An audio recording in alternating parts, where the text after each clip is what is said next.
Down syndrome বলতে আমাদের যাদের কথা মনে পড়ে ওরা তারাই, কিন্তু ওদের মধ্যে যে শৈল্পিক ভাবনা লুকিয়ে আছে তার তুলনা কজনের মধ্যে আনা যায়।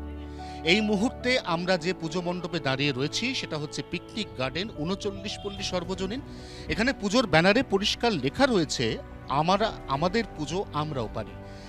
আমাদের পুজোর আমরাও পারি কথাটির অর্থ এই পুজোতে থিম মেকার কিন্তু এই সমস্ত ডাউন সিনড্রোমের আক্রান্তরা, যারা এবার কলকাতার দুর্গা পুজোয় নিজেরা আস্ত একটা মণ্ডপের গোটা থিম রচনা করেছে একজন শিল্পীর সহযোগিতায়। তিনি স্নেহাশিস, তিনি নিজেই এই মুহূর্তে দাঁড়িয়ে রয়েছেন মণ্ডপে এবং তার নির্দেশনায় এই মুহূর্তে ওরা দেবীর চক্ষুদান করছে।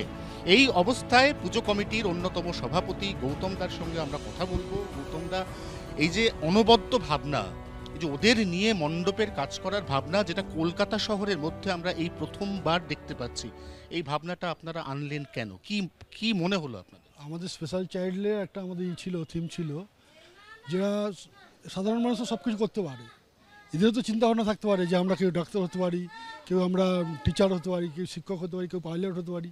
এই চিন্তাভাবনায় কোনো বড় বড় ক্লাব এদের নিয়ে চিন্তাভাবনা করে না, কিন্তু আমরা এবার ভেবেছিলাম এদিকে নিয়ে একটা চিন্তাভাবনা করবো। নিঃসন্দেহে সেই চিন্তাভাবনার ফসল আমরা ইতিমধ্যেই বেশ কিছু শৈল্পিক কাজকর্মের মধ্যে দেখতে পাচ্ছি। আমরা মণ্ডপের ভেতরে যেমন অনেকগুলি শৈল্পিক কাজ দেখতে পাচ্ছি, তেমন আমরা যদি এখান থেকে সোজা একেবারে মণ্ডপের বাইরে চলে আসি তাহলেও দেখব কি অসাধারণ ছবি এঁকেছে ওরা। এই মুহূর্তে পরপর সেই ছবিগুলো আমরা দেখতে পাচ্ছি, আমরা দেখাচ্ছি দর্শকদের, কারণ প্রত্যেকটি দর্শকের জানা উচিত, বোঝা উচিত যে আমরাও পারি কথাটির মধ্যে যে নিগূঢ় অর্থ রয়েছে, সেই অর্থটা ঠিক কি। ওরা সত্যিই সব পারে, অসাধারণ ছবি আঁকতে পারে, কলকাতা দুর্গাপুজোর আস্ত একটা মণ্ডপ ওরা সাজিয়ে তুলতে পারে।